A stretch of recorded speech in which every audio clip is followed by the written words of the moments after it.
Halo Tribuners, saya reporter tribusungsu.com. Saat ini saya berada di Simpang 4 Kebun Sayur menuju arah Kenton Laut. Nah, di sini kita lihat banyak sekali pengendara melawan arah yang sangat membahayakan. Pengendara dapat menyebabkan kecelakaan Tribuners. Nah, ini kita lihat banyak pengendara melawan arah yang semestinya pengendara dari arah Pangeran Ayin menuju Kenton Laut harus memutar di Kebun Sayur atau Jalan Udin Panji. Nah, di sini para pengendara banyak mengabaikan sehingga banyak pengendara yang melawan arus yang membahayakan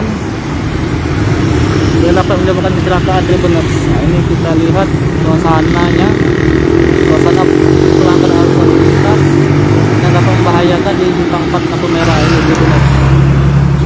Padahal para pengendara diharuskan memutar di Jalan Udin Panji untuk mengarah ke Kenton Laut. Ini sangat berbahaya, banyak sekali pengendara yang langsung melawan arah meskipun sudah di portal, tapi pengendara melawan arus. Nah, kita lihat dapat menyebabkan kecelakaan Tribuners dan sangat berbahaya.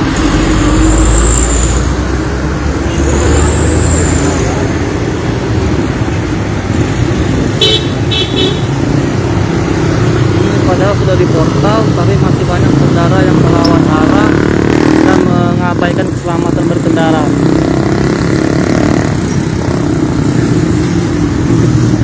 Kita lihat Tribuners. Nah, ini meskipun sudah di portal atau ditutup jalannya, banyak sekali pengendara melawan arah yang sangat membahayakan. Pengendara dapat menyebabkan kecelakaan Tribuners. Jangan lupa subscribe, share, komen, dan like ya.